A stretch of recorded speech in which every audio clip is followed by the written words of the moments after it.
বিসমিল্লাহির রহমানির রহিম। পরম করুণাময় মেহেরবান আল্লাহর নামে।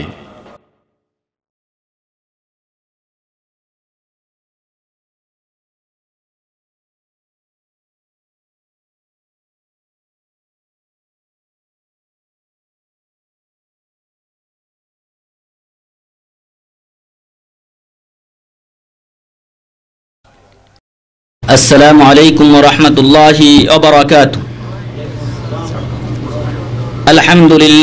الحمد لله نحمده ونستعينه ونستغفره ونؤمن به ونعوذ بالله من شرور أنفسنا ومن سيئات أعمالنا، من يهده الله فلا مضل له ومن يضلله فلا هادي له، وأشهد أن لا إله إلا الله وحده لا شريك له، وأشهد أن محمدا عبده ورسوله أرسله بالحق بشيرا ونذيرا وداعيا إلى الله بإذنه وسراجا منيرا.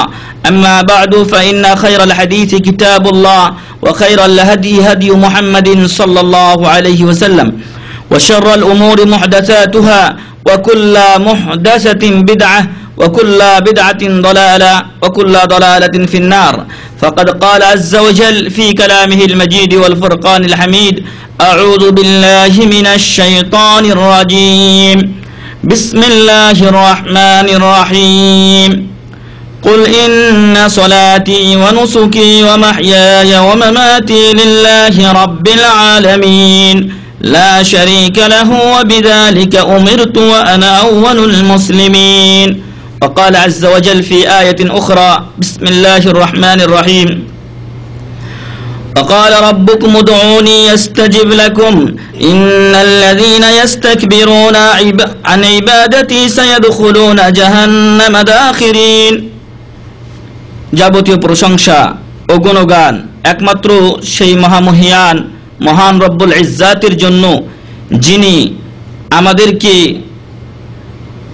কেবলমাত্র তাঁর ইবাদতের জন্য সৃষ্টি করে ঘোষণা করেছেন: বিসমিল্লাহির রহমানির রহিম, ওয়ামা খালাকতুল জিন্না ওয়াল ইনসা ইল্লা লিয়াবুদুন। জিন এবং ইনসানকে আমি কেবলমাত্র আমার ইবাদতের জন্য সৃষ্টি করেছি। প্রশংসা করছি সেই মহান রব্বুল আলামিনের, যিনি আমাকে আপনাকে ওই ইবাদতেরই একটা অংশ হিসাবে আজকের এই মজলিসে বসার, উপস্থিত হওয়ার তৌফিক দান করেছেন। সেই মহান রব্বুল আলামিনের প্রশংসা বলি আলহামদুলিল্লাহ।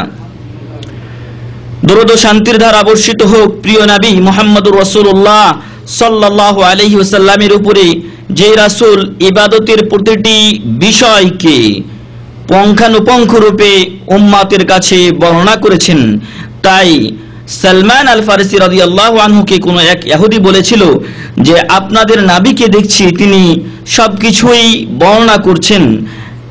তখন সালমান আল ফারিসি রাদিয়াল্লাহু আনহু বললেন যে হ্যাঁ, আমাদের নবী মুহাম্মদ সাল্লাল্লাহু আলাইহি ওয়াসাল্লাম আমাদেরকে সবকিছুর শিক্ষা দেন, এমনকি আমরা পেশাব পায়খানা কিভাবে করব এবং ঢিলাকুলুপ কয়টি ব্যবহার করব সেটাও আমাদেরকে শিক্ষা দেওয়া হয়েছে। রাসূল সাল্লাল্লাহু আলাইহি ওয়াসাল্লাম সেটাও আমাদেরকে তালিম দিয়েছেন। তো যে রাসূল সাল্লাল্লাহু আলাইহি ওয়াসাল্লামের মাধ্যমে আমি আপনি এই পূর্ণাঙ্গ ইসলাম পেলাম, সেই রাসূলের উপরে দরুদ পাঠ করি, বলি সাল্লাল্লাহু আলাইহি ওয়াসাল্লাম। প্রিয় ভাই এবং বন্ধুগণ, আমাদের গত সপ্তাহের আলোচনা ছিল তাওহীদুর রুবুবিয়্যাহ তথা প্রভুত্বের ক্ষেত্রে বা পালনকর্তার ক্ষেত্রে আল্লাহর একত্ব। আল্লাহ একমাত্র সৃষ্টিকর্তা, দুনিয়ার পরিচালক, এবং এ বিষয়ে বিস্তারিত আলোচনা আমরা আগের সপ্তাহে করেছি। আজকে আমাদের আলোচনার বিষয়বস্তু হচ্ছে তাওহীদের দ্বিতীয় প্রকার, তাওহীদুল উলুহিয়্যাহ তথা ইবাদতের ক্ষেত্রে আল্লাহর একত্ব। তাওহীদুল উলুহিয়্যাহ তথা ইবাদতের ক্ষেত্রে আল্লাহর একত্ব। সর্বপ্রথম আমার আপনার জানা দরকার এই তাওহীদে উলুহিয়্যার কোনো গুরুত্ব আছে কিনা। আমরা একটু আগে ভূমিকাতে বলেছি যে মহান রব্বুল আলামিন জিন এবং ইনসানকে যে জন্য সৃষ্টি করেছেন, এর পিছনে যে উদ্দেশ্য কাজ করেছে তা হচ্ছে আল্লাহর ইবাদত করা। আর আল্লাহর ইবাদত হচ্ছে তাওহীদুল উলুহিয়্যাহ। তাওহীদে উলুহিয়্যাই হচ্ছে আল্লাহর ইবাদত করা। অতএব আমার আপনার পৃথিবীতে অস্তিত্বের পিছনে যেই তাওহীদ কাজ করছে সেই তাওহীদ হলো তাওহীদে উলুহিয়্যাহ তথা তাওহীদুল ইবাদাহ। এখন এই তাওহীদের সংজ্ঞা কি? এই তাওহীদের সংজ্ঞায় বিভিন্ন আলেম বিভিন্ন ভাষায় এর সংজ্ঞা দিয়েছেন বা সংজ্ঞায়িত করেছেন একে। তবে সব সংজ্ঞাগুলি কাছাকাছি একই রকম, সারমর্ম এক। আমরা যে সংজ্ঞাটি আপনাদের সামনে পেশ করব সেই সংজ্ঞাটি লিখেছেন আকীদাতুত তাওহীদে শেখ ডক্টর সালেহ বিন ফৌজান আল ফৌজান হাফিজাহুল্লাহ, যিনি সৌদি আরবের সর্বোচ্চ উলামা পরিষদের সদস্য এবং স্থায়ী ফতোয়া বোর্ডেরও তিনি সদস্য। তিনি বলছেন যে তাওহীদে উলুহিয়্যা হলো হুয়া ইফরাদুল্লাহি তাআলা বিআফআলিল ইবাদ, আল্লাহকে একক বলে জানা ও মানা, বিআফআলিল ইবাদ, আব্দুনের বহুবচন হচ্ছে ইবাদ, আর আব্দুন মানে হচ্ছে বান্দা। আমি আপনি তথা সকল বান্দা যেই কাজগুলো করে, যেই ইবাদতগুলো করে, এই ইবাদতগুলি কেবলমাত্র এক আল্লাহ সন্তুষ্টির জন্য করা হচ্ছে তাওহীদুল ইবাদা তথা তাওহীদুল উলুহিয়্যা। ইবাদতের ক্ষেত্রে আল্লাহর একত্ব তথা আল্লাহকে এক বলে জানা ও মানা। তারপর বলছেন যে আল্লাতী ইয়াফআলুনাহা আলা ওয়াজহিত তাকাররুবিল মাশরু', কিছু কাজ আছে দুনিয়াবি কাজ যেটা আমি আপনি আল্লাহর নৈকট্য অর্জনের জন্য করি না। দুনিয়াবি ক্ষেত্রে পরস্পর একজন আরেকজনের সাথে লেনদেন করতে হয় সেজন্য করি, কিন্তু সেটা ইবাদত না। যদিও একজন মুমিন ও মুসলিমের ইবাদতের পরিধি বিস্তৃত হতে পারে তার নিয়ত অনুযায়ী। রাসূল করিম সাল্লাল্লাহু আলাইহি ওয়াসাল্লাম বলছেন ইন্নামাল আ'মালু বিন্নিয়াত, প্রত্যেকটা কাজ নিয়ত গুণে তার সওয়াব বা গুনাহ দেওয়া হবে। এখন আমার আপনার প্রতিটি কাজের পিছনে যদি সহি নিয়ত থাকে তাহলে আমার এখানে উপস্থিত হওয়াও ইবাদত, আমার ঘুমানোও ইবাদত। যদি ঘুমানোর মাধ্যমে পরে উঠে আপনি ভালোভাবে আল্লাহর ইবাদত করবেন সেটা উদ্দেশ্য হয়, আপনি খাবার দাবার করছেন শক্তিশালী হলে আপনি আল্লাহর বেশি ইবাদত করতে পারবেন এ উদ্দেশ্য থাকে, তাহলে সেটাও আপনার ইবাদত বলে গণ্য হবে। যাই হোক, তো দুনিয়ার ক্ষেত্রে এমন কিছু বিষয় আছে যেগুলো ইবাদত নয়, যেগুলো আমি আপনি দুনিয়া অর্জনের জন্য করে থাকি। আর আরো বলেছি যে নিয়ত গুণে বরকত হবে। আপনি যদি যেই কাজ করছেন সেই কাজের মাধ্যমে হালাল রুজি ভক্ষণ করা এবং এর মাধ্যমে নিজে শক্তিশালী হয়ে আল্লাহর ইবাদত করবেন এই উদ্দেশ্য হয়, তাহলে সেটাও আপনার ইবাদত বলে গণ্য হবে ইনশাআল্লাহ। তো যাই হোক, যেই কাজগুলো আমি আপনি শরীয়ত সম্মত পদ্ধতিতে করে আল্লাহর নৈকট্য অর্জন করতে চাই, এই কাজগুলো কেবলমাত্র এক আল্লাহর জন্য করা হচ্ছে তাওহীদুল উলুহিয়্যা তথা তাওহীদুল ইবাদা বা ইবাদতের ক্ষেত্রে আল্লাহর একত্ব। এ প্রকার যেই ইবাদতগুলো সেই ইবাদতগুলো কেমন হতে পারে তার কয়েকটি দৃষ্টান্ত আপনাদের সামনে পেশ করছি। এই ইবাদতগুলোর মধ্যে রয়েছে কাদুআই, দোয়া বা প্রার্থনা করা, আহ্বান করা, এমনই ভাবে ওয়ান্নাজরি, নজর মানত করা, ওয়ান্নাহারি, জবাই করা, কুরবানি করা, ওয়ার রাজাই ওয়াল খাউফ, ভয় করা, আশা আকাঙ্ক্ষা করা, এমনই ভাবে ভরসা করা, ওয়ার রাগবাতি ওয়ার রাহবা, আশা করার সাথে সাথে ভয়ও থাকা, এমনই ভাবে ওয়াল ইনাবা, বিপদে আপদে মহান রব্বুল আলামিনের অভিমুখে তার কাছেই চাওয়া। ওয়াহাদা আন-নাও'উ মিনাত তাওহীদ হুয়া মাওযু'উ দাওয়াতির রাসূল মিন আউওয়ালিহিম ইলা আখিরিহিম। আর এই প্রকার তাওহীদই আদম আলাইহিস সালাম থেকে শুরু করে নিয়ে মুহাম্মদ সাল্লাল্লাহু আলাইহি সাল্লাম পর্যন্ত প্রত্যেক ও নবী ও রাসূলের দাওয়াতের মূল বিষয় ছিল, প্রতিপাদ্য বিষয় ছিল, সারমর্ম ছিল তাওহীদে উলুহিয়্যা। যে কথা বলছিলাম যে আমি আপনি যেই ইবাদতগুলো করে থাকি সেই ইবাদতগুলোর ক্ষেত্রে আল্লাহকে একক বলে জানতে হবে, মানতে হবে। এই ইবাদতগুলি কেবলমাত্র আল্লাহর সন্তুষ্টি অর্জনের জন্য করতে হবে। যদি তা আল্লাহ ছাড়া অন্য কারো সন্তুষ্টির উদ্দেশ্যে করে থাকি অথবা অন্য কারোর জন্য করে দিয়ে থাকি তাহলে আমি শিরিক করলাম, আর শিরিকের পরিণাম জাহান্নাম। আমার আপনার আমল সবকিছু বরবাদ হয়ে যাবে বা বরবাদ করে দিবে শিরিক নামক পাপ। যে কথা বলছিলাম আরো শুরুতে যে কাদুআই, ইবাদতের উদাহরণ হচ্ছে দোয়া বা প্রার্থনা করা। এই দোয়া বা প্রার্থনা করতে হবে কার কাছে? আল্লাহ রাব্বুল আলামিনের কাছে। যদি আমি এই দোয়া কোনো কবরস্থ ব্যক্তির কাছে গিয়ে করি অথবা পীরের কাছে গিয়ে আমি চাই যেই জিনিস দেওয়ার মালিক একমাত্র মহান রব্বুল আলামিন, অথবা বিধর্মীদের ক্ষেত্রে তারা মূর্তির কাছে চাই, অথবা অনেক মুসলিম এমনও আছে যে দিন ধর্ম থেকে অনেক দূরে সরে গিয়ে মূর্তি আর মাজার কিছুই সে পার্থক্য করে না, সবারই কাছে যায়। এমনই ভাবে অনেকে আছে জাদুঘরদের কাছে যায়, অনেকে আছে আপনার জ্যোতিষীদের কাছে যায়, অনেকে আছে গণকদের কাছে যায়, তাদের কাছে কিছু চাই, এমনটি যদি করে তাহলে এটা হবে সম্পূর্ণ শিরক। আর এই দোয়া বা প্রার্থনা কেবলমাত্র আল্লাহর জন্য করাই হচ্ছে তাওহীদে উলুহিয়্যা বা তাওহীদে ইবাদা। এ প্রকার তাওহীদের ক্ষেত্রে বর্তমান মানুষদের এমন পদস্খলন ঘটেছে যা আইয়ামে জাহেলিয়াতের লোকদেরও হার মানিয়েছে।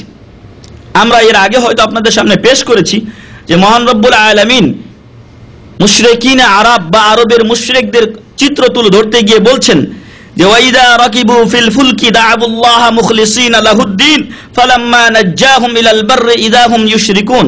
মুশরিকরা যখন সমুদ্রে যানবাহনে চড়তো, লঞ্চে স্টিমারে চলতো, তখন তারা বিপদে পড়লে এক আল্লাহকে ডাকতো। যখন আল্লাহ তাআলা তাদেরকে এই কঠিন অবস্থা থেকে মুক্তি দিয়ে আবার নিয়ে আসতেন কিনারাতে, জল থেকে স্থলে উদ্ধার করে দিতেন, ইযা হুম ইউশরিকুন, তখন তারা শিরক করত। কিন্তু আল্লাহ কি বললেন যে বিপদে পড়লে তারা এক আল্লাহকে ডাকতো। এই দোয়া, এটাই হচ্ছে প্রার্থনা। আমি আপনি বিপদে পড়লে কাকে ডাকবো? এক আল্লাহকে ডাকবো। অন্য সময়ও আল্লাহকে ডাকতে হবে। ওরা কি করে? অন্য সময় যখন ভালো থাকে আল্লাহ ওদেরকে বিপদ থেকে উদ্ধার করেন, তখন শিরক করা শুরু করে। আমাদের বর্তমান সমাজের অবস্থা যে বিপদে যখন মানুষ পড়ে, অন্য সময় তো খবর রাখে না, বিপদে যখন পড়ে তখনও আল্লাহকে ডাকে না। তখন দেখবেন কোথায় যায়? গণকের কাছে যায়, তখন দেখবেন জ্যোতিষীর কাছে যায়, টিয়া পাখির কাছে যায়, এমনই ভাবে জাদুকরদের কাছে যায়, এমনই ভাবে পীর মাজার ইত্যাদি স্থানে, এমনকি তাকে যদি মূর্তির কাছেও যেতে হয় স্বার্থ সিদ্ধির জন্য, তাহলে সেটা করতেও সে দ্বিধা করে না। এ হচ্ছে আমাদের বর্তমান সমাজের জাহেলিয়াত। এই জাহেলিয়াত তৎকালীন জাহেলিয়াতকে হার মানিয়েছে। ওরা বিপদে পড়লে আল্লাহকে ডাকতো, মুশরিক তারা, তারপরও আল্লাহকে ডাকতো। কিন্তু এখন হয়েছে কি, আমরা বিপদে পড়লে আল্লাহকে ডাকি না, আল্লাহর পথে আসি না, বরং বাইরে যেগুলো রয়েছে, যাদের সামান্যতম কোনো ক্ষমতা নেই, যারা নিজেদের অপকার করতে পারে না, তারাও আল্লাহর কাছে উপকার চায়, অপকার থেকে নাজাত চায়। তো সেই সমস্ত লোকদের কাছে গিয়ে বা মূর্তির কাছে গিয়ে এই সমস্ত লোকেরা ধারণা দেয়, যা স্পষ্ট শিরক। প্রিয় ভাই এবং বন্ধুগণ, তাহলে এই দোয়া কার কাছে করতে হবে? মহান রব্বুল আলামিন মহাগ্রন্থ আল কোরআনুল কারীমে একাধিক আয়াতে আমাদেরকে শিক্ষা দিয়েছেন যে ডাকতে হলে একমাত্র মহান রব্বুল আলামিনকেই ডাকতে হবে। আল্লাহ বলছেন, উদউ রাব্বাকুম তাদাররুআন ওয়া খুফিয়া, তোমরা তোমাদের পালনকর্তাকে ডাকো, আহ্বান করো। কাকে ডাকতে বললেন? পালনকর্তা যিনি স্রষ্টা, যিনি আমাকে আপনাকে দেখাশোনা করছেন, সেই মহান রব্বুল আলামিনকে। কিভাবে? তাদাররুআন, বিনয়ী হয়ে, কাকুতি মিনতি সহকারে, আল্লাহ আমি গুনাহগার, গুনাহ করেছি, আমাকে আপনি ক্ষমা করুন, আমার এই সমস্যা থেকে আমাকে উদ্ধার করুন। ওয়া খুফিয়াতান, এবং গোপনে। এমন নয় যে মানুষের সামনে একেবারে কান্নাকাটি করে চোখ ভাসিয়ে দিলাম, কিন্তু যখন মানুষের আড়ালে আমি হয়ে গেলাম, তখন আমার আর আল্লাহকে ডাকার কোনো কথা নেই। মানুষের অগোচরে আমি যদি তার জন্য দোয়া করি, তাহলে সেই দোয়া আল্লাহ তাআলা বেশি গ্রহণ করে থাকেন, কবুল করে থাকেন। এজন্য আল্লাহ তাআলা আমাকে আপনাকে শিক্ষা দিলেন যে আল্লাহকে ডাকো তাদাররুআন ওয়া খুফিয়া, গোপনে এবং কাকুতি মিনতি সহকারে। কিন্তু এখন এর পদ্ধতির ক্ষেত্রে আমরা একটু আগে বলেছি যে শরীয়ত সম্মত পদ্ধতিতে যে সকল ইবাদত করা হয়, এগুলোর দ্বারা আল্লাহর নৈকট্য অর্জন উদ্দেশ্য থাকলে বান্দার এই ইবাদতগুলি তাওহীদে উলুহিয়্যা হিসেবে, বান্দার এই আমলগুলি তাওহীদে ইবাদা উলুহিয়্যা হিসেবে গৃহীত হবে আল্লাহর দরবারে। কিন্তু এখানে আমরা এসে দেখছি যে তাওহীদে উলুহিয়্যার যে ইবাদতগুলো, সেগুলো শরীয়ত সম্মত পদ্ধতিতে বেশিরভাগই হচ্ছে না, তাই না? আল্লাহ বললেন তাদাররুআন ওয়া খুফিয়া, গোপনে এবং কাকুতি মিনতি সহকারে আল্লাহকে আহ্বান করো। কিন্তু আমাদের সমাজে কি দেখা যাচ্ছে? গোপন না, একেবারে জাহিরি সুরাতে মাইকে হুহা করে সারা রাত ধরে আল্লাহকে ডাকা হচ্ছে, এবং এমন পদ্ধতি যা তাওহীদ বহির্ভূত, শিরক যুক্ত। যেমনটি কি একটা দল আছে বা জামাত আছে, যারা প্রথমত 600 বার বলে লা ইলাহা লা ইলাহা লা ইলাহা, এভাবে 600 বার বলে নাই। এরপর 400 বার বলে ইল্লাল্লাহ ইল্লাল্লাহ ইল্লাল্লাহ। যদি এইভাবে জিকির করে কেউ, তাহলে বেদাতি তরিকা তো আছেই, ওটা তো বেদাত, কিন্তু তার আগে সে মুশরিক হয়ে যায়। কেমন? প্রথমে বলছে কি লা ইলাহা, তো মানে কোনো ইলাহ নেই, মানে আল্লাহকে সে অস্বীকার করছে। তো এইভাবে 6 বার সে মুশরিক কাফের হয়ে যাচ্ছে, 600 বার সে মুশরিক বা কাফের হয়ে যাচ্ছে। আর যে ডিফারেন্স করছে দুইটার মাঝে, লা ইলাহা ইল্লাল্লাহ একসাথে জিকির, আফজালুজ জিকরি লা ইলাহা ইল্লাল্লাহ, এটা সবচেয়ে উন্নত উত্তম জিকির। তবে সুরাত হবে, পদ্ধতি হবে কেমন? উদউ রাব্বাকুম তাদাররুআন ওয়া খুফিয়া, গোপনে কাকুতি মিনতি সহকারে আল্লাহকে ডাকবেন। এটা সবার সাথে একসাথে দলবদ্ধভাবে মাইকে বা জামাই দলবদ্ধভাবে এমনটি নয়, সমবেতভাবে এমনটি নয়। কিন্তু এখানে আমরা দেখছি যে দুইটাকে যখন আলাদা আলাদা পাঠ করা হচ্ছে এটাও একটা বেদাতি, আর যখন আলাদা করছে তখন শিরকে রূপান্তরিত হচ্ছে। আরো এই সমস্ত লোকদের একটা যদি যুক্তি মেনেই নেই যে 600 বার বলছে লা ইলাহা, তারপর বলছে 400 বার ইল্লাল্লাহ, তাহলে 600 আর 400-র মধ্যে যদি এই 400-কে ওই 400-র সাথে মিলিয়ে দেই এবং বলি যে না গোটাটাই ওরা একসাথেই বললো, এটা যদি ধরেও নেই লা ইলাহা ইল্লাল্লাহ একসাথেই বললো এমনটি ধরে নেই, তাহলেও এটা দুটি কারণে শিরকের সাথে সম্পৃক্ত রাখে এবং বেদাতের সাথে সম্পৃক্ত রাখে। এক নাম্বার, যে এরকম জেহরি জিকির, চিল্লে জিকির আল্লাহ রাসূল সাল্লাল্লাহু আলাইহি ওয়াসাল্লাম, সাহাবায়ে কিরাম, তাবেঈন, 4 ইমামের কেউ করেননি, আইম্মায়ে মুজতাহিদিন অন্যরা কেউ করেননি।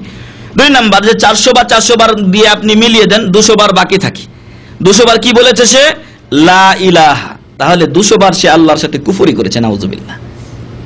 তো এই জন্য আল্লাহকে যেভাবে জিকির করতে হবে তাও আল্লাহ আমাদেরকে এখানে শিক্ষা দিয়েছেন। বলছেন উদউ রাব্বাকুম তাদাররুআন ওয়া খুফিয়া, গোপনে, যখন আপনাকে আমাকে কেউ দেখে না। কারণ কি গোপনে ডাকার অর্থ কি? মানুষের সামনে যদি কাকুতি মিনতি করি, অনেক সময় রিয়া এবং সুমআ, মানুষ দেখানো বা মানুষ শোনানো আমল হয়ে যেতে পারে। আমি আপনি, মানুষ আমার আপনার ইবাদত দেখে বলবে যে বড় আবেদ, এরকম একটা উদ্দেশ্য চলে আসতে পারে। যখন গোপনে ডাকবো তখন তো আল্লাহ ছাড়া আমাকে কেউ দেখছেন না, এই জন্য আমাকে আপনাকে গোপনে আল্লাহকে ডাকতে বলা হয়েছে। আর যখন চিল্লিয়ে ইবাদত করি বা জোরে একসাথে সমবেতভাবে করি, তখন কিন্তু তাদাররু যেটা, খুজু যেটা, বিনয় নম্রতা আসে না, জীবনেও সম্ভব নয়। কারণ এটা সবাই একসাথে করছে, একজনের শব্দ আরেকজনকে লাগছে এবং একজন আরেকজনের শব্দের সাথে মিলাতে গিয়ে আল্লাহর কাছে যে একটা অনয় বিনয় প্রকাশ করা দরকার সেটা হয় না। এরপরে আল্লাহ বলছেন, যেটা আমরা এতক্ষণ আলোচনা করলাম তার সারমর্ম আল্লাহ সংক্ষিপ্ত একটু আয়াতে বলে দিচ্ছেন। বলছেন ইন্নাহু লা ইউহিব্বুল মু'তাদিন, নিশ্চয় আল্লাহ ভালোবাসেন না কাদেরকে? যারা এই জিকির করতে গিয়ে সীমা লঙ্ঘন করে। আল্লাহ তাআলা যেহেতু আলিমুম বিযাতিস সুদূর, আল্লাহ যেহেতু দুনিয়ার শুরু থেকে নিয়ে শেষ পর্যন্ত এবং কিয়ামতে কি হবে সবকিছু তার জানা, সেহেতু আল্লাহ জানেন যে এরকম কিছু বেদাতি দলের, মুশরিকি দলের উদ্ভব ঘটবে যারা আল্লাহকে ডাকার ক্ষেত্রেও হদ, সীমারেখা লঙ্ঘন করবে, অতিক্রম করবে, অতিরঞ্জন করবে। তাই আল্লাহ আগেই বলে রেখেছেন ইন্নাহু লা ইউহিব্বুল মু'তাদিন, জেনে রাখো যে ইবাদতের ক্ষেত্রে, দোয়ার ক্ষেত্রে, প্রার্থনার ক্ষেত্রে কেউ যদি সীমা লঙ্ঘন করে আল্লাহ ওদেরকে ভালোবাসেন না। আর আল্লাহ যাদেরকে ভালোবাসেন না তাদের স্থান জান্নাত হওয়ার কথা নয়। সূরাতুল আরাফ 55 নম্বর আয়াত। এমনই ভাবে আল্লাহ অপর আয়াতে বলছেন সূরাতুল গাফিরের 60 নম্বর আয়াতে, ওয়াকালা রাব্বুকুম উদউনি আস্তাজিব লাকুম। অনেকে বলে, এখানেও তাওহীদের খেলাফ আমরা অনেক সময় দেখতে পাই। অনেকে বলে যে আল্লাহকে তো ডাকছি, কই কাজ তো হয় না, নিরাশ হয়ে যায়। না, আমার আপনার নিরাশ হওয়া চলবে না। এমন হতে পারে যে আমি আপনি এত গুনাহতে হাবুডুবু খাচ্ছি যে আমার আপনার দোয়া আল্লাহর কাছে সঠিকভাবে হয়তো পেশই হচ্ছে না। অথবা মুমিন বান্দা যখন আল্লাহর কাছে হাত তোলে আল্লাহ তার হাত ফেরত দেন না। আর এ সম্পর্কিত, আমাদের সময় কম, এ সম্পর্কিত একটি হাদিসেও এসেছে যে আল্লাহ রাসূল সাল্লাল্লাহু আলাইহি ওয়াসাল্লাম একদিন নামাজ আনতে সাহাবাগণকে জিজ্ঞাসা করলেন যে বলো তো, এমন একটা গাছ আছে যে গাছের দৃষ্টান্ত বা উপমা হলো মানুষের মতো। সাহাবাগণ বলছেন যে আমাদের জেহেন, আমাদের ব্রেন, ধ্যান ধারণা চলে গেল জঙ্গলে, বনে জঙ্গলে। কে কোন গাছ দেখেছে এবং মানুষের সাথে তার উদাহরণ দৃষ্টান্ত মিলে সবাই একটা একটা গাছের নাম বলতেই আছেন। আব্দুল্লাহ ইবনে ওমর রাদিয়াল্লাহু আনহুমা তিনি বলছেন যে আমার মনে হলো সেই গাছটা খেজুর গাছ হবে, কিন্তু আমি বলতে গিয়ে দেখলাম যে এখানে আবু বকর, ওমর, ওসমান, আলী আরো অন্যান্য বড় বড় সাহাবাগণ রাদিয়াল্লাহু আনহুম আজমাইন তারা আছেন। আর আব্দুল্লাহ ইবনে ওমর রাদিয়াল্লাহু আনহুমা তিনি অত্যন্ত বয়সে ছোট ছিলেন, এমনকি বলা হয়েছে ওহুদের যুদ্ধে আব্দুল্লাহ ইবনে ওমর রাদিয়াল্লাহু আনহুমা তিনি শরীক হওয়ার জন্য প্রতিযোগিতা করেছিলেন। আর ওহুদের যুদ্ধে ছোট ছোট বালক বাচ্চাদেরকে আল্লাহ রাসূল সাল্লাল্লাহু আলাইহি ওয়াসাল্লাম ফিরিয়ে দিয়েছিলেন। তো এই ছোট বা বড় পরীক্ষার জন্য একটা নিয়ম করা হয়েছিল, আর তা হচ্ছে যে প্রত্যেকের তরবারি তার গর্দানে ঘাড়ে ঝুলিয়ে দেওয়া হবে, যদি তা মাটিতে ঠেকে যায় তাহলে সে গ্রহণ হবে না।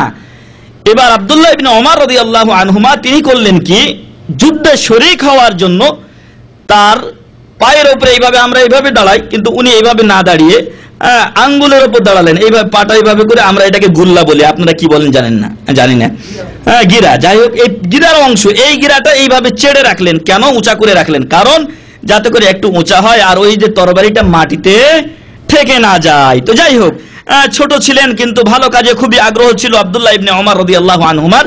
তো উনি বললেন যে আমি মনে করলাম যে খবরটা দেই যে সে গাছ হচ্ছে খেজুর গাছ, কিন্তু পরক্ষণে এই বড় বড় সাহাবাদের কথা যখন স্মরণ হলো তখন আমি বাদ দিলাম, যে আমি বললে ওনারা লজ্জিত হবেন, ছোট বাচ্চাটা বলতে পারলো আমরা পারলাম না, এজন্য তিনি আর বললেন না। আল্লাহ রাসূল সাল্লাল্লাহু আলাইহি ওয়াসাল্লাম বললেন যে সেই গাছটি হচ্ছে খেজুরের গাছ। মানুষের উদাহরণ হচ্ছে কার সাথে? খেজুরের গাছের সাথে। খেজুরের গাছের কি উপকার হয়? খেজুরের ছাল দিয়ে বা ওই যে আপনার যেটা উপরের ইয়া থাকে, পাতা থাকে, এটা দিয়ে আগের দিনে ছাদ করতো বা ছাউনি দিত। এমনই ভাবে ছোবা দিয়ে এটা রশি করে, কাণ্ডটা দিয়ে ওটার আমরা তীর যেটা করি এটা এই কাজ করে। এমনই ভাবে খেজুরের রসও হয়, খেজুর খেয়ে মানুষ উপকৃত হয়। এই বিভিন্ন উপকারিতা খেজুরের গাছের রয়েছে। এমনই ভাবে মানুষের উপকারিতা রয়েছে, মানুষ সে অন্য কারো ক্ষতি করবে না, দুটি দিক দিয়ে মিল রয়েছে খেজুরের গাছের সাথে। মানুষ অন্যের উপকার করবে, সে কারো ক্ষতি করবে না, এমনই ভাবে অন্যের কল্যাণ কামনা করবে, ইত্যাদি ইত্যাদি। আরেকটি দিক হচ্ছে যেই দিকটি আমাদের আজকের আলোচনার সাথে সম্পর্কিত, সেটা আমাদেরকে একজন ডক্টর পড়িয়েছিলেন মদিনা ইসলামী বিশ্ববিদ্যালয়ে। যে দ্বিতীয় দিকটি হলো যে মুমিন বান্দার দোয়া আল্লাহ ফিরিয়ে দেন না, সেটা গ্রহণ করেন 3 সূরাতের যে কোনো এক সূরাতে। যেমন ভাবে একাধিক সূরাতে বা পদ্ধতিতে আমি আপনি খেজুরের গাছের মাধ্যমে উপকৃত হচ্ছি, তেমনি ভাবে মুমিন ব্যক্তির দোয়া বা মুমিন ব্যক্তির প্রার্থনা আল্লাহ তাআলা ফিরিয়ে দেন না, 3 ভাবের যে কোনো এক ভাবে কবুল করে থাকেন। 1 নাম্বার হচ্ছে যে আল্লাহ তাআলা সরাসরি ওই জিনিসটা আপনাকে দান করবেন। আপনি চেয়েছেন আল্লাহ আমাকে অমুক জিনিস দান করুন, তাহলে আল্লাহ আপনাকে সরাসরি সেটা দিবেন। 2 নাম্বার, আল্লাহ আপনাকে ওই জিনিস দিলেন না। এখন কি করলেন আল্লাহ তাআলা? করলেন কি, আপনি আমি হয়তো 10,000 রিয়ালের একটা জিনিস আল্লাহর কাছে চেয়েছি, যে জিনিস চেয়েছি তার মূল্য আনুমানিক 10,000 রিয়াল, কিন্তু আমার আপনার উপরে একটা বিপদ আসছে যার পরিমাণ 20,000 রিয়াল। আমার আপনার ক্ষতি হবে কত? 20,000 রিয়াল। আল্লাহ আমাকে আপনাকে এই জিনিস দিলেন না ঠিক, কিন্তু ওই বিপদ দূর করবেন। তাহলে আমার আপনার কল্যাণের জন্যই আল্লাহ তাআলা এই জিনিস না দিয়ে আরো বড় বিপদ যেটা ভাগ্যে লেখা ছিল সেটা আল্লাহ দূর করলেন। 3 নাম্বার, আপনার ভাগ্যের বিপদও ছিল না, আপনাকে আল্লাহ দুনিয়াতে দিলেনও না, তাহলে আল্লাহ কি করবেন? আপনার দোয়া এটা জমা রাখা হবে আমার আপনার জন্য, যা পরকালে অবশ্যই আল্লাহ তাআলা দান করবেন। তো এই জন্য অনেক ভাই যারা নিরাশ হয়ে যান, তাদের এই নিরাশ হওয়া ঠিক না। যে কথা বলছিলাম হাদিসটার শেষাংশ বলবো আমি, সেখানে আল্লাহ রাসূল সাল্লাল্লাহু আলাইহি ওয়াসাল্লাম যখন বলে দিলেন খেজুর গাছ, তারা সবাই চলে আসলেন। আসার পথে ওমর রাদিয়াল্লাহু আনহু তার ছেলেকে নিয়ে, আব্দুল্লাহ ইবনে ওমর রাদিয়াল্লাহু আনহুমাকে নিয়ে ঘুরে আসছেন। তখন আব্দুল্লাহ ইবনে ওমর বলছেন যে হে পিতা, আমার মনে হয়েছিল যে সেই গাছটা খেজুর গাছই হবে, কিন্তু আমি বলিনি। তো ওমর রাদিয়াল্লাহু আনহু বলছেন যে তুই কেন বললি না বেটা? তুই বললে আমার একটা গর্ব হতো যে আমার ছেলে পেরেছে। কার ছেলে? ওমরের ছেলে পেরেছে এই গাছের কথা বলতে, অন্য কোনো সাহাবী পারেনি। তখন তিনি বলছেন যে আমার খেয়াল হয়েছিল বাবা যে এখানে তোমার মতো সাহাবী আবু বকর, উসমান, আলীর মতো সাহাবী রাদিয়াল্লাহু আনহুম আজমাইন তারা রয়েছেন। আমি বললে আপনারা লজ্জিত হবেন, আপনারা পারবেন না বা পারলেন না, এই জন্য তাই আমি বলিনি। আল্লাহু আকবার। তাহলে বড়দের কতটুকু শ্রদ্ধা খেয়াল রেখেছেন একটা ছোট বাচ্চা, সেটা আমরা এখান থেকে শিক্ষা বা দীক্ষা পাই। প্রিয় ভাই এবং বন্ধুগণ, যে কথা বলছিলাম যে যারা নিরাশ হয়ে গেছেন, খবরদার নিরাশ হবেন না। আল্লাহর কাছে দোয়া প্রার্থনা করা হতে কোনোদিন নিরাশ হবেন না। আল্লাহ বলছেন উদউনি আস্তাজিব লাকুম, তোমরা আমাকে ডাকো, আমি তোমাদের ডাকে সাড়া দিব। তাহলে আল্লাহর ওয়াদা কি মিথ্যা হতে পারে? আল্লাহর ওয়াদা মিথ্যা হতে পারে না। হয় আমার দোয়া করতে ভুল আছে কোথাও, শর্ত এবং আরো যে নিয়ম কারণ আছে তা আমি হয়তো পূরণ করছি না, অথবা 3 সূরাতের যে কোনো এক সূরাত হচ্ছে আমি বুঝতে পারছি না। তাই আল্লাহকে ডাকার ক্ষেত্রে যদি সরাসরি প্রার্থিত বস্তু কোনো সময় না পেয়ে থাকেন তাহলে নিরাশ হয়ে যাবেন না। চাইতে থাকেন, আল্লাহর কাছে সবই চান। আপনি আমার জন্য আল্লাহ পরকালেও জমা করেন, দুনিয়াতেও আমাকে দেন। আমি উভয় জগতে চাই। রব্বানা আতিনা ফিদ দুনিয়া হাসানাতাও ওয়া ফিল আখিরাতি হাসানাতাও ওয়া কিনা আযাবান নার। আমরা উভয় জগতে আল্লাহর কাছে কল্যাণ চাই। আমরা শুধু দুনিয়াতে চাই, আখিরাতে চাই না, বা আখিরাতে চাই দুনিয়াতে চাই না, এমনটি না। আমরা উভয় জগতে আল্লাহর কাছে কল্যাণ চাই। আল্লাহ আমাদেরকে কল্যাণ দান করুন, আল্লাহুম্মা আমিন। তারপর আল্লাহ বলছেন যে ইন্নাল্লাযীনা ইস্তাকবিরুনা আন ইবাদাতি সায়াদখুলুনা জাহান্নামা দাখিরিন, যারা আমার ইবাদতে অহংকার করে। অনেকে মনে করে মসজিদে যাওয়া এটা গরিবদের কাজ, ছোট লোকদের কাজ। যারা ইয়াতীম, যারা খেতে পায় না, যারা মোল্লা টাইপের লোক, ওরা মসজিদ মাদ্রাসার কাজ করবে। ওগুলো আমাদের না, আমরা আধুনিক হয়ে গেছি, টাকা পয়সার মালিক এখন, আমাদের এগুলো দরকার নেই। আল্লাহ তাআলা তাদের জন্য সতর্কবাণী করছেন, বলছেন যারা আমার ইবাদত থেকে অহংকার করে তারা চিরস্থায়ী জাহান্নামে অবস্থান করবে। আমাকে আপনাকে সাবধান সতর্ক হতে হবে যে আমার আপনার সম্পদ যেন আমার আপনার জন্য অবালের কারণ তথা ধ্বংসের কারণ না হয়ে যায়। এজন্য সম্পদ কম থাকাটা আমার আপনার জন্য দিনের ক্ষেত্রে উপকারী, ধর্মীয় ক্ষেত্রে সম্পদ কম থাকাটা উপকারী। আপনার কাছে ইন্টারনেটের ব্যবস্থা আছে, আপনার কাছে ভিডিও আছে, অডিও আছে, সবকিছু আছে আপনার কাছে, আপনি যে কোনোটা অন্যায় কাজে ব্যবহার করতে পারেন, কিন্তু আমার কাছে নেই। তাহলে আমি কি করব? আমি ব্যবহার করতে পারছি না। ইচ্ছা থাকলেও হয়তো বাস্তবে ওই গুনাহ আমার দ্বারা হচ্ছে না, ফলে আল্লাহ তাআলা আমার জন্য গুনাহ লিখবেন না। আপনাদের সকলের জানা যে বান্দা যখন কোনো অন্যায় কাজের নিয়ত করে, না করা পর্যন্ত গুনাহ লেখা হয় না, আর যদি ভালো কাজের নিয়ত করে সাথে সাথে একটা নেকি লিখে দেওয়া হয়। তো যে কথা বলছিলাম যে বেশি সম্পদ থাকা, অঢেল সম্পদ থাকা, এটা বিপথে যাওয়ার অন্যতম একটা কারণ। এবং এজন্য যারা যত অর্থনৈতিক ভালো অবস্থানে আছেন তাদের দিনী অবস্থা আরো খারাপ করুন। যাই হোক, আমরা যে কথা বলছিলাম যে আল্লাহ আমাকে আপনাকে ডাকতে বলেছেন, আল্লাহ ওয়াদা করেছেন যে তিনি আমার আপনার ডাকে সাড়া দিবেন, তাই নিরাশ হওয়ার কিছু নেই। কিন্তু তাওহীদের খেলাফ আমার আপনার কাজ হয়ে যাচ্ছে যে আমি আপনি নিরাশ হয়ে যাচ্ছে, আল্লাহতে বিশ্বাস হচ্ছে না। আল্লাহ বলছেন আস্তাজিব লাকুম, আমি অবশ্যই তোমার ডাকে সাড়া দিব। আল্লাহ সাড়া দিবেন, আজ হোক আর কাল হোক। আর যদি সাড়া না পান তাহলে যেই পদ্ধতিতে ডাকা হচ্ছে সেই পদ্ধতি আবার আপনি খেয়াল করে দেখুন, ওটাকে ঝালাই করে নেন যে আপনার পদ্ধতি ঠিক আছে কিনা, মুরাজা করুন। যাই হোক, 1 নাম্বার ছিল আমাদের কথা যে দোয়া ইবাদত, প্রার্থনা করা ইবাদত। অতএব আমার আপনার দেশে তথা সারা বিশ্বে আজকে যেখানে মাজার, সেখানে গিয়ে মানুষেরা 2 হাত তুলে কবরস্থ ব্যক্তির কাছে যাচ্ছে। যদি আল্লাহ তৌফিক দেয় তাহলে আমাদের একটা বই আসবে, জিয়ারাতুল কবুর ওয়াল ইস্তিনজাদ বিল মাকবুর, কবর জিয়ারত এবং কবরস্থ ব্যক্তির মাধ্যমে প্রার্থনা করা, সাহায্য তলব করা তার কাছে। সে কি কিছু করতে পারে? কোনো কিছুই করতে পারে না। অতএব তার কাছে প্রার্থনা, এই দোয়া ব্যয় করা হচ্ছে। আর এর মাধ্যমে মানুষ যদিও তাহাজ্জুদ পড়ুক, যদিও 5 ওয়াক্ত সালাত নিয়মিত আদায় করুক, সালাতুজ জুহা আদায় করুক, আরো কিছু সালাত আদায় করুক না কেন, এরপরও সে কি হয়ে যাচ্ছে? মুশরিক। এইজন্য আল্লাহ এক আয়াতে বলছেন ওয়ামা ইউমিনু আকসারুহুম বিল্লাহ ইল্লা ওয়া হুম মুশরিকুন, অধিকাংশ মানুষ ঈমান আনা সত্ত্বেও মুশরিক। সে মসজিদে এসে আল্লাহকে সিজদা করে গেল, বের হয়ে গিয়ে পিছনে বেশিরভাগ আমাদের দেশের যে অবস্থা, মসজিদ কেন্দ্রিক কবর হয়েছে। অনেক মসজিদের ভিতরে মাজার আছে। তার জ্বলন্ত উদাহরণ দেখে নেন, আমাদের জাতীয় ঈদগাহর সামনে চিস্তিয়া যে মাজার আছে, সেই চিস্তিয়া মাজারের ভিতরে, মসজিদের ভিতরে যে মসজিদ আছে, ওই মসজিদের ভিতরে মাজার আছে। তো যখন এখান থেকে আল্লাহকে সিজদা করে বের হলো, আবার পিছনে গিয়েই দেখা যাচ্ছে যে কবরের কাছে হাত তুলে মুনাজাত করছে, প্রার্থনা করছে। শিরক তাওহীদে উলুহিয়ার খেলাফ জিনিস, এবং যা আপনাকে আমাকে আল্লাহ না করুক, আমাদেরকে আমাদের দ্বারা সেগুলো হোক, আল্লাহুম্মা আমিন। তো এগুলো যারা করবে তাদেরকে ওই অবস্থায় মারা গেলে জাহান্নামে নিয়ে যাবে, যতই সে ইবাদত করুক না কেন। এমনই ভাবে এটা গেল দোয়া। দ্বিতীয় নাম্বার ইবাদতের কথা আমরা বলবো, এবং এই ইবাদতগুলো উদাহরণ স্বরূপ, দৃষ্টান্ত স্বরূপ। ইবাদত অনেক প্রকার, অনেকগুলো কাজই ইবাদত আছে, তবে আমরা কিছু যেগুলোর ক্ষেত্রে মানুষ বেশি ভুল করেন সেগুলো আমরা বলবো। নজর করা বা নজর মানত করা এগুলো ইবাদত।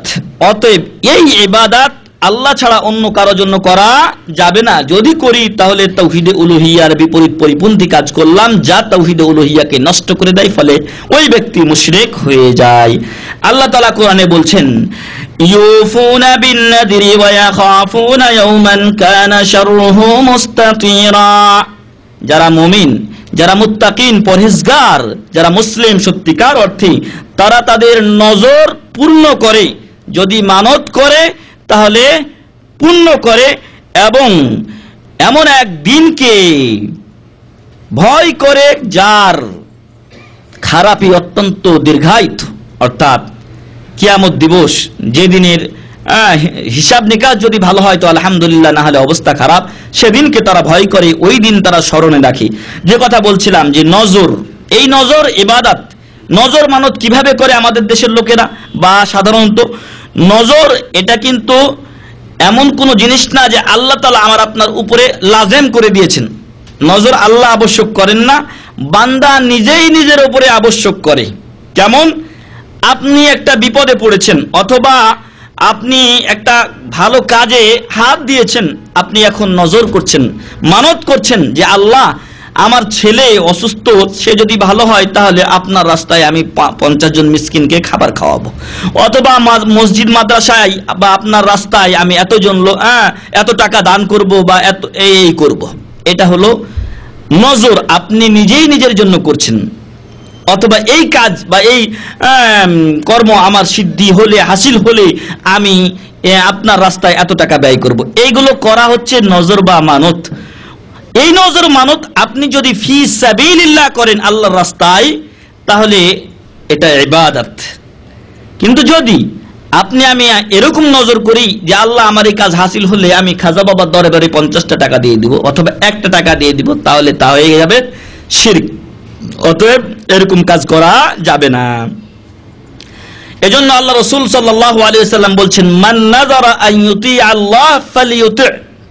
যে ব্যক্তি আল্লাহর আনুগত্যের কাজে নজর মানত করে, সেজন্য ওটা পালন করে, পূর্ণ করে।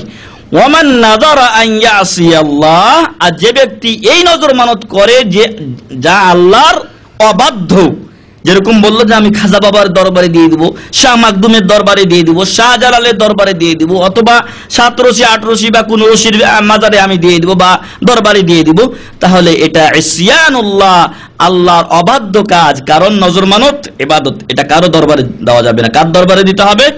আল্লাহর দরবারে, আল্লাহর জন্য দিতে হবে।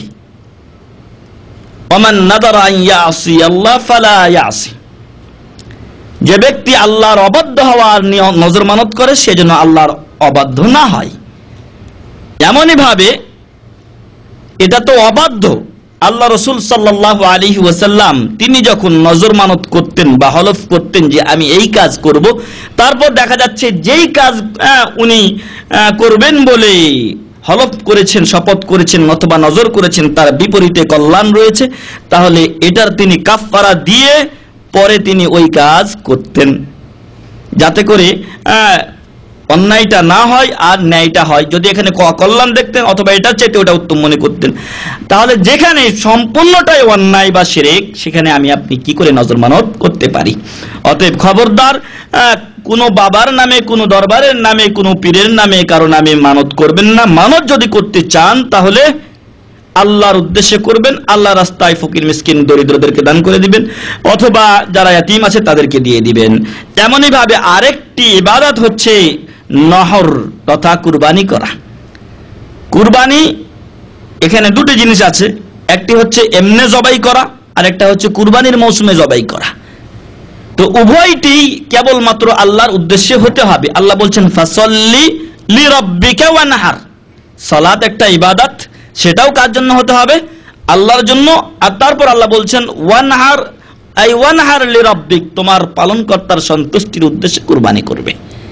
এখানেও মানুষের মাঝে দুভাবে শিরক হতে পারে। এক নাম্বার হচ্ছে যে কুরবানি যখন আমি দিচ্ছি তখন গোশত খাওয়া যদি উদ্দেশ্য হয় তাহলে আমি আমার এরাদাতে শিরক করলাম, আমি যে নিয়ত করেছি সেই নিয়তে শিরক হয়ে গেছে, এজন্য যে আমি আল্লাহর সন্তুষ্টির উদ্দেশ্য করিনি, আমি গোশত খাওয়া উদ্দেশ্য করেছি। অনেক লোক বলে না যে ভাই কি কুরবানি দিচ্ছেন? ভাই খাসি দিতে চেয়েছিলাম, তো ছেলে মেয়ে দেখলাম অনেকগুলো, তাই একটা গরু দিচ্ছি।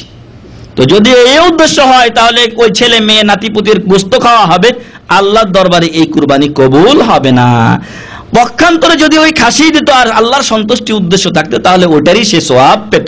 এটা একদিক। আরেকটা দিক হচ্ছে আমাদের দেশে বিভিন্ন সময় মানুষ নজর মানত করতে গিয়ে বলে যে অমুকের দরবারে আমি একটা খাসি দিয়ে দিব। এটাও জবাহ, এটাও জবাহ, এটাও নহর, এটা কুরবানি উৎসর্গ হচ্ছে, কিন্তু এটা কুরবানির মৌসুমে হচ্ছে না, এটাও শিরক। এই কুরবানিও বা এই জবাইও অন্য কারো নামে করা যাবে না। এক্ষেত্রে আরেকটি জিনিস স্মরণীয় বা উল্লেখ্য যে অনেকে মনে করেন যে আমি তো ওই বাবার, খাজা বাবার কাছে বা শাহজালালের কাছে, শাহ মাকদুমের কাছে, আরো যারা আছে, কোনো জায়গায় ন্যাংটা পীর আছে, ইত্যাদি পীর আছে, ওদের কাছে যে জবাই করছি এটা তো আমি তাদের নামে জবাই করি না, আমি বিসমিল্লাহ বলেই জবা করি। বিসমিল্লাহ বলে জবাই করলেও ওটা খাওয়া নাজায়েজ এবং ওটা ওখানে কুরবানি করা বা জবাই করাও শিরকি কাজ, সেটাও করা যাবে না। যদি আপনার ওই ব্যক্তির নামে উৎসর্গ করা উদ্দেশ্য না হতো তাহলে আপনি কেন সেখানে জবাই করলেন? যেমনটি আপনি এখানে বসে থেকে ওইখানের নামে করতে পারবেন না, তেমনটি আপনি ওইখানে গিয়েও আল্লাহর নামে জবাই করছেন, এমনটি করা যাবে না। তেমনি ভাবে মহান রব্বুল আলামিনের মহাগ্রন্থ আল কোরআনুল কারীমের দিকে আমরা দৃষ্টি দিলে দেখতে পাই আল্লাহ বলছেন বিসমিল্লাহির রহমানির রহিম কুল ইন্না সলাতি ওয়া নুসুকি ওয়া মাহইয়ায়া ওয়া মামাতি লিল্লাহি রাব্বিল আলামিন।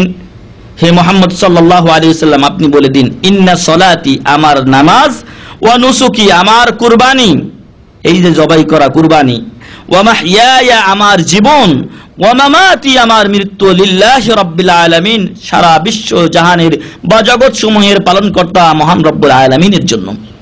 অতএব এগুলো ইবাদত, এগুলো একটা দৃষ্টান্ত দেওয়া হয়েছে আমাকে আপনাকে। বাকি সব ইবাদত গুলোই কেবলমাত্র এক আল্লাহর জন্য হতে হবে, যিনি রব্বুল আলামিন। এরপর বলছেন লা শারীকা লাহ, আল্লাহর কোনো শরীক নেই। ওয়াবিযালিকা উমিরত, মুহাম্মদ সাল্লাল্লাহু আলাইহি সাল্লামকে আদেশ করা হচ্ছে যে বলে দাও হে মুহাম্মদ সাল্লাল্লাহু আলাইহি সাল্লাম, এরই আমাকে আদেশ দেওয়া হয়েছে যে আল্লাহর সাথে আমি কাউকে শরীক করব না, ইবাদতগুলি কেবলমাত্র মহান রব্বুল আলামিনের জন্য করব।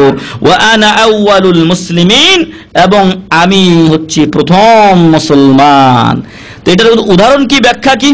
এটার ব্যাখ্যা কি যে উনি বললেন আমি প্রথম মুসলমান, অথচ এর আগে কত নবী রাসূল, কত উম্মাত চলে গেছেন, তারাও তো মুসলমান ছিলেন।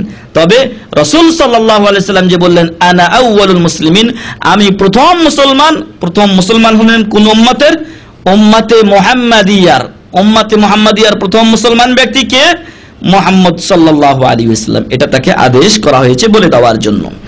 তাহলে আমরা এখান থেকে বুঝতে পারলাম যে আমার আপনার যাবতীয় ইবাদত আল্লাহর সন্তুষ্টি অর্জনের জন্য হতে হবে, আর অন্যের নামে বা অন্যের সন্তুষ্টির জন্য যদি করি বা অন্যের উদ্দেশ্যে করি তাহলে তা শিরক হবে। এমনই ভাবে রজা, আশা আকাঙ্ক্ষা করা, আশা আকাঙ্ক্ষা করতে হবে আল্লাহর কাছে। আল্লাহর কাছে আমি আশা করি যে আল্লাহ যেন আমাকে এই জিনিস দান করেন। ইবাদতের রুকুন আছে, কে বলতে পারবেন ইবাদতের রুকুন কয়টি? জি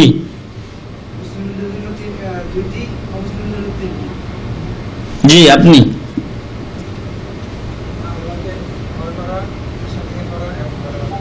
ভালোবাসা, মাশাআল্লাহ, সুন্দর হয়েছে। আপনার আগের একদিনের একটা পুরস্কার আমার কাছে বাকি আছে, আপনি নিয়ে যাবেন, আজকেরটাও নিয়ে যাবেন ইনশাআল্লাহ। যে কথা বলছিলাম, ইবাদতের রুকুন তিনটি, যেরকম ইসলামের রুকুন 5টি, ইমানের রুকুন 6টি, এমনই ইবাদতের রুকুন হচ্ছে 3টি। আশা নিয়ে করতে হবে, আল্লাহর কাছে জান্নাতের আশা, সওয়াবের আশা, এগুলো নিয়ে করতে হবে। এমনই ভাবে ভয় থাকতে হবে যে আমার কোন ইবাদত কবুল হচ্ছে কিনা বা কোন ভুল করে ফেলছি, আমি ওই ভুলের কারণে আমার শাস্তি হতে পারে, এই ভয় সবসময় থাকতে হবে। ভয়ের ঊর্ধ্বে কোনো বান্দা চলে যেতে পারে না, যেমনটি সুফিবাদের লোকেরা করে থাকে। ওরা যখন একটা স্তরে পৌঁছে যায়, ওদের উপর থেকে ইবাদত উঠে যায়, ওরা জান্নাতে এমনি চলে গেছে। এগুলো যদি সুফিবাদ সম্পর্কে পড়েন তাহলে জানতে পারবেন। এরপরে মহাব্বা, ভালোবাসা থাকতে হবে। এমনটি যদি হয় যে আমি আপনি নামাজ পড়ছি কিন্তু আমার আপনার বাবার ভয়, অথবা ইসলামিক সেন্টারে চাকরি করি, নামাজ না পড়লে কেমন হয় তাই আমি নামাজ পড়ছি, অথবা মেয়ে বা বোন পর্দা করছে, ভাইয়ের অথবা পিতার বা কারো ভয়ে যদি আমি বোরকা না পড়ে যাই তাহলে আমাকে বাড়ি থেকে টর্চারিং করা হবে, প্রহার করা হবে, ইত্যাদি ইত্যাদি। যদি এটা হয় তাহলে এটা ইবাদত হবে না, ওই ভয়ে পড়া হবে। তো মহাব্বত সহকারে ভালোবাসা থাকতে হবে, যে ইবাদত করছি তার প্রতি অন্তরে ভালোবাসা থাকতে হবে, আশা থাকতে হবে, ভয় থাকতে হবে জাহান্নামের ভয়, না কবুল হওয়ার ভয়, আবার কবুল হওয়ার আশা, জান্নাতের আশা, আল্লাহর কাছে কিছু পাওয়ার আশা, এগুলো নিয়ে ভালোবাসা সহকারে ইবাদত করতে হবে। তো যখন আমি আপনি আশা করব তখন আল্লাহর কাছে আশা করতে হয়। এরপরে যদি মানুষের কাছে আপনি আশা করেন তাহলে আল্লাহর আশার পরে অতঃপর সুম্মা শব্দ ব্যবহার করে, অতঃপর আল্লাহর কাছে আশা করছি, অতঃপর আপনি কি করেন দেখা যাক, বা উনি কি করেন, অতঃপর শব্দ ব্যবহার করতে হবে, এবং শব্দ ব্যবহার করা যাবে না। এটা তাওহীদের শিক্ষা। এমনই ভাবে ভয় করা, ভয় দুই প্রকার হতে পারে। এক প্রকার হচ্ছে স্বাভাবিক ভয়, মানুষের মাঝে যে ভয় থাকে, একজন আরেকজনকে দেখে ভয় করে, অথবা মুরুরে অনেক ভাই এখানে আছেন যারা লেমুজিন চালান, আল্লাহ তাদেরকে রহম করুন, আল্লাহুম্মা আমিন। তো এবং হেফাজত করুন, আল্লাহুম্মা আমিন। লেমুজিন চালাচ্ছেন, সামনে দেখছেন, বা অনেক ড্রাইভার ভাই আছেন, মুরুরের ট্রাফিক দাঁড়িয়ে আছে, আপনি এখন বেল্ট লাগাননি, চট করে আপনি লাগিয়ে নিলেন, কারণ যদি আপনি না লাগান তাহলে আপনাকে এখানে মুখালাফা দিবে। অথবা সামনে কেউ নেই, আপনি মনে করছেন যে আমি এদিক দিয়ে চলে যাই, তাড়াতাড়ি চলে যাব। যদি এরকম করেন তাহলে গত সপ্তাহে আমাদের এক ভাই 500 রিয়ালে মোকালাফা খেয়েছেন, খবরদার এগুলো করবেন না। তো এটা একটা ভয় দুনিয়ার ক্ষেত্রে। এমনই ভাবে আমার আপনার সামনে যদি একটা হিংস্র জন্তু চলে আসে, ভয় খাবেন না? যত বড় আলেম হোক আর যত বড় যে হোক না কেন, ভয় খাবে। এটা মানুষের তাবিঈ স্বভাবজাত ধর্ম, আল্লাহ তার মাঝে ভয় ঢুকিয়ে দিয়েছেন বা রেখেছেন। এই ভয় করা তাওহীদের বিপরীত নয়, কিন্তু যে ভয় তাওহীদের মধ্যে অন্তর্ভুক্ত এবং আল্লাহ ছাড়া অন্য কাউকে করা যাবে না, তা হচ্ছে যে ক্ষতি করার ক্ষমতা আল্লাহ ছাড়া অন্য কারো নেই।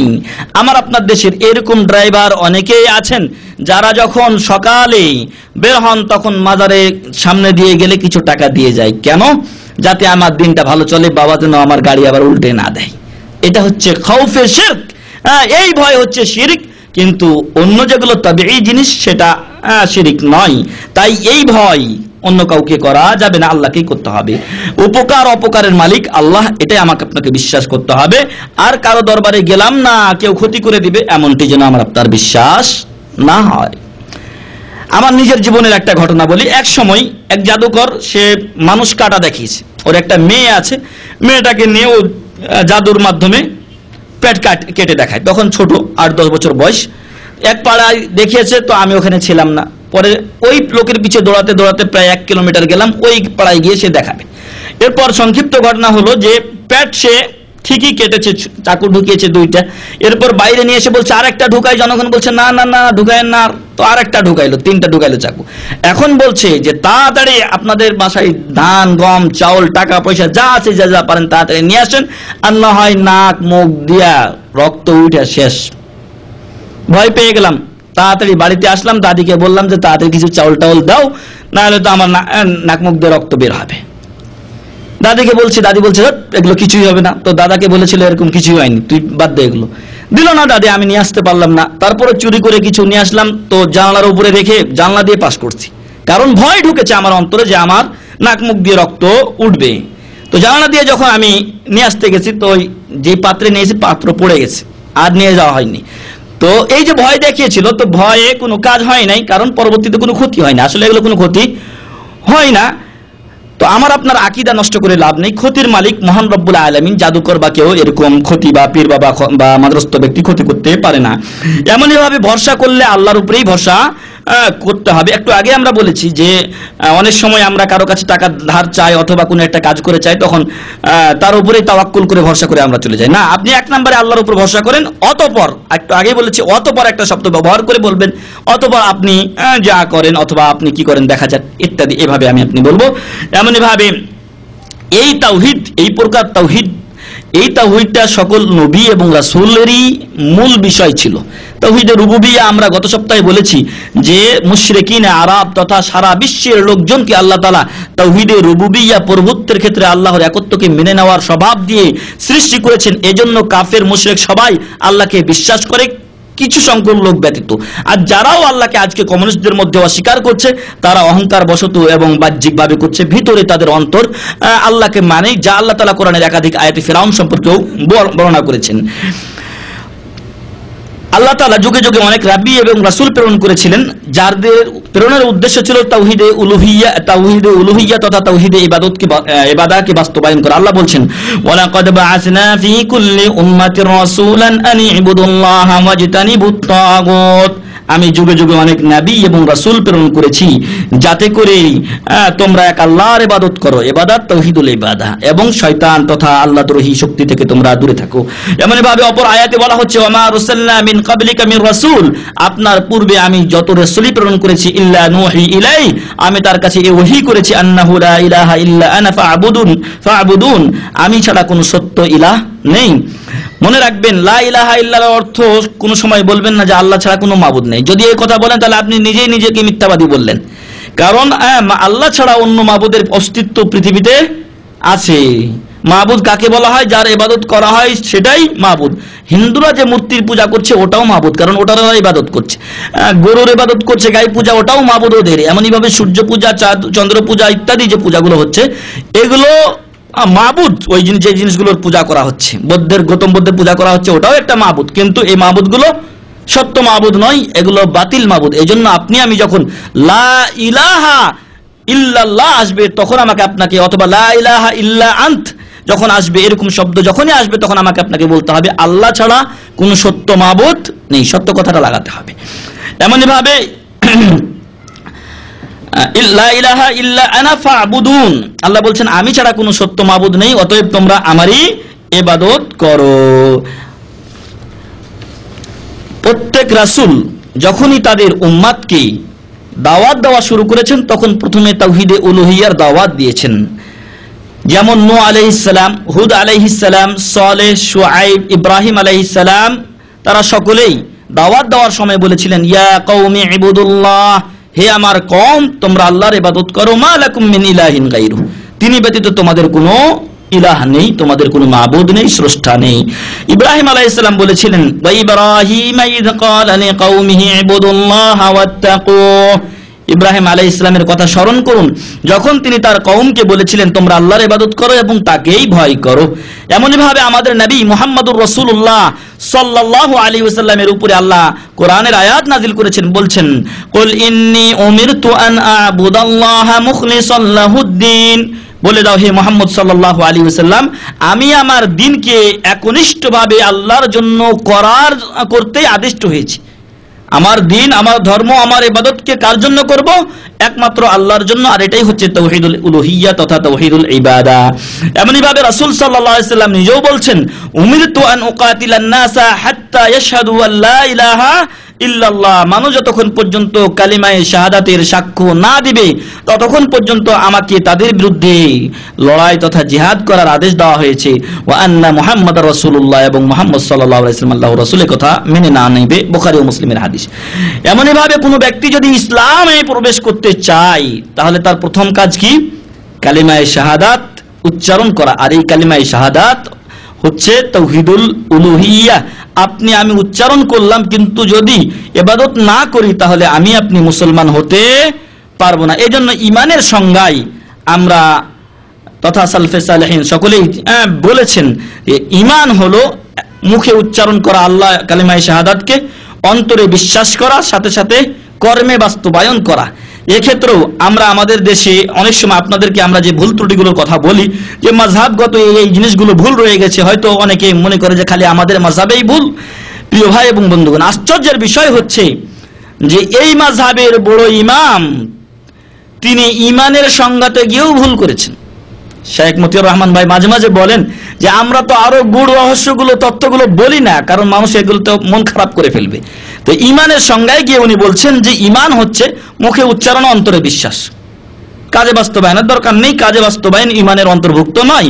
কোনো ব্যক্তি কাজ না করে সালাত না পড়েও সে মুমিন হতে পারে।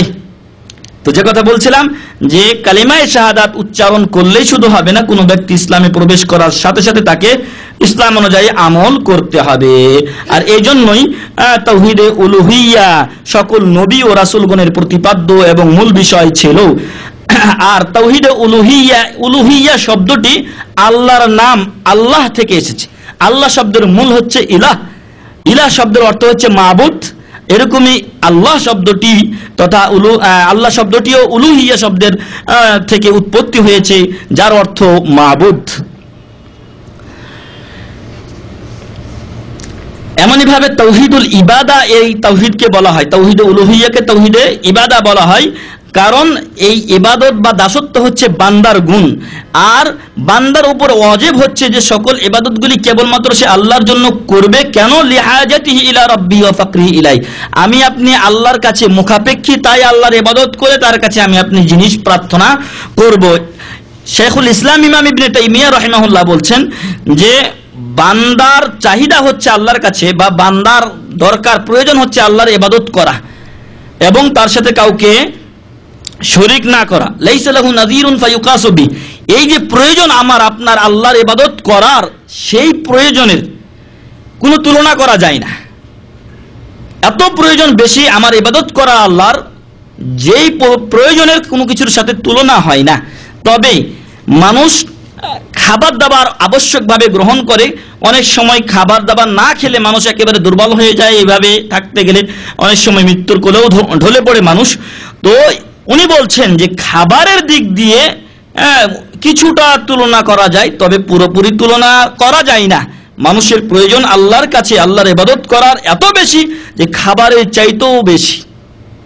কারণ আপনি না খেলে ইন্তেকাল করবেন, আর যদি আপনার ইবাদত না থাকে তাহলে দুনিয়াতে মরবেন তো মরবেন, আখিরাতেও মারা যাবেন।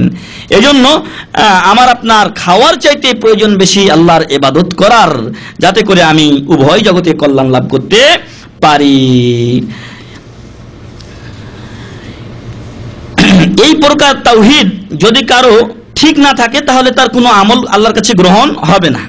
কারণ এই প্রকার তাওহীদের বিপরীত বিষয় হচ্ছে শিরিক। আর আল্লাহ তাআলা বলছেন যে আল্লাহ তাআলা শিরিকের গুনাহ ক্ষমা করেন না। যে ব্যক্তি শিরিক করে তার জন্য আল্লাহ জান্নাত হারাম করেন, জাহান্নাম ওয়াজিব করে দেন। এমনই ভাবে রাসূল সাল্লাল্লাহু আলাইহি ওয়াসাল্লামকে বলা হচ্ছে সূরাতুজ জুমারের 65 নম্বর আয়াতে, লা ইন আশরাকতা লা ইয়াহবাতান্না আমালুকা ওয়া লা তাকুনান্না মিনাল খাসিরিন। হে মুহাম্মদ সাল্লাল্লাহু আলাইহি ওয়াসাল্লাম, আপনিও যদি শিরিক করেন তাহলে আপনারও আমল নষ্ট হবে, আপনিও ক্ষতিগ্রস্তদের অন্তর্ভুক্ত হবেন। এগুলো আমাকে আপনাকে খেয়াল করতে হবে যাতে আমার আপনার দ্বারা শিরিক না হয়ে যায়।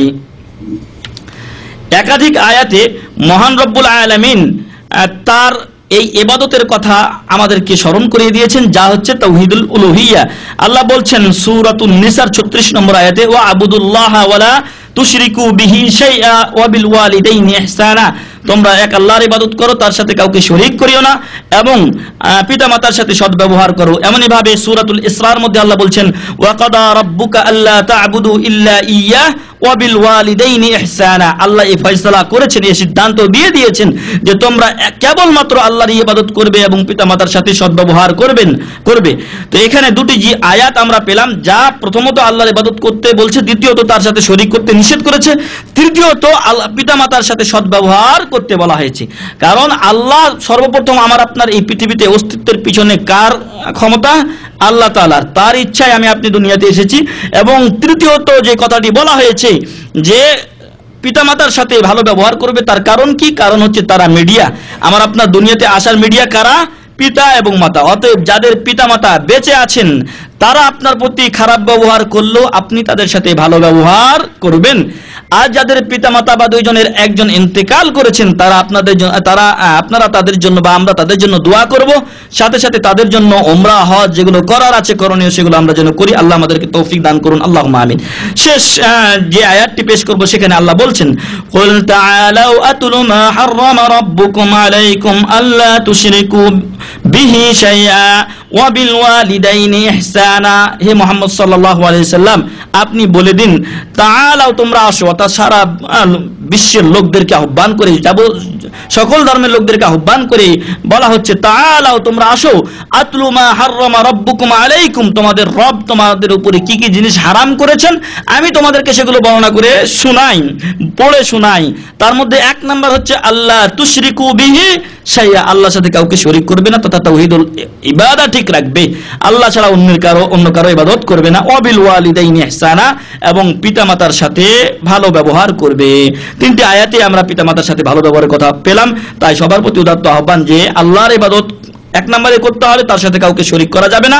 কারণ আল্লাহ আমার আপনার স্রষ্টা, আর সৃষ্টি করেছেন শুধুমাত্র ইবাদতের জন্য। তাদের মিডিয়া হয়ে যাদের মিডিয়া হয়ে আমি আপনি এসেছি তারা হলেন পিতামাতা। এই জন্য আল্লাহ পিতামাতার কথাও ভুলে যাননি, তাদের কথা তার নিজের ইবাদতের পরপরই উল্লেখ করেছেন। তাদের প্রতি আমরা সদয় হব, এবং যাদের পিতামাতা জীবিত আছেন আমরা তাদের প্রতি ভালো ব্যবহার করব। যারা মারা গেছেন তাদের জন্য দোয়া, এবং সাথে সাথে অন্যান্য যে সকল ইবাদত করা জায়েজ আছে, সম্মত আছে, সেগুলো আমরা করব। মহান রব্বুল আলামিন যেন আমাদেরকে তাওহীদুল ইবাদা তথা তাওহীদুল উলুহিয়া ইবাদতের ক্ষেত্রে এক আল্লাহর ইবাদত করার তৌফিক দান করেন, আল্লাহুম্মা আমিন। আল্লাহ যেন আমাদেরকে তাওহীদুল ইবাদার ক্ষেত্রে শিরক থেকে মুক্ত রাখেন, আল্লাহুম্মা আমিন। আল্লাহ যেন সকল কাজগুলো বা ইবাদতগুলো আমাদেরকে কেবলমাত্র তার সন্তুষ্টি অর্জনের উদ্দেশ্যে করে জান্নাতুল ফেরদাউসে যাওয়ার তৌফিক দান করেন, আল্লাহুম্মা আমিন। আল্লাহ আমাদেরকে ছোট বড় যাবতীয় প্রকার গুনাহ ও শিরক থেকে, বিশেষ করে শিরক থেকে আল্লাহ বাঁচিয়ে রাখেন, আল্লাহুম্মা আমিন। ওয়া আখির দাওয়ানা আলহামদুলিল্লাহি রাব্বিল আলামিন। যে সমস্ত ভাইরা ইন্টারনেটে আছেন তাদের জন্য বলি, গত সপ্তাহে এক ভাই প্রশ্ন করেছিলেন যে এমন ভাবে আল্লাহর ইবাদত করুন যাতে আপনাকে মাজনুন বলা হয়, পাগল বলা হয়। এই ব্যাপারে একটি হাদিস বর্ণনা করা হয়, সেই হাদিসটি কেমন? সেই হাদিসটি সহিহ নয়। আমরা গত সপ্তাহে বলেছিলাম হাদিসটি মাউযু বা জাল। আসলে জাল নয় হাদিসটি দরজা হচ্ছে যায়িফ বা দুর্বল, এবং অত্যন্ত দুর্বল। আর এ কথাও জেনে রাখতে হবে যে জয়ীফ হাদিস জাল হাদিসের চাইতে একটু উপরে হলেও জাল জয়ীফের হাদিসের স্থান এক জায়গাতে। জাল জয়ীফ বা জয়ীফ ও মওযু হাদিসের স্থান এক জায়গায়। হাদিসগুলো কবুল হওয়ার দিক দিয়ে দুই প্রকার, একটা হচ্ছে মাকবুল, একটা হচ্ছে মারদুদ। কিছু হচ্ছে গ্রহণীয়, কিছু হচ্ছে বর্জনীয়, পরিত্যাজ্য, সেগুলোর উপর আমল করা চলবে না। আর জয়ীফ হাদিস ও মাউযু হাদিস মারদুদের অন্তর্ভুক্ত বা মারদুদের প্রকারের অন্তর্ভুক্ত। অতএব জয়ীফ হাদিস যেরকম আমল করা যাবে না, এমনই ভাবে জাল হাদিসের উপরে আমল করা যাবে না। আশা করি বুঝাতে পেরেছি। শেষ করি আজকের মতো আমরা। সুবহান রাব্বিকা রাব্বিল ইজ্জাতি আম্মা ইয়াসিফুন ওয়া সালামুন আলাল মুরসালিন ওয়া আলহামদুলিল্লাহি রাব্বিল আলামিন। আসসালামু আলাইকুম ওয়া রাহমাতুল্লাহি ওয়া বারাকাতুহু।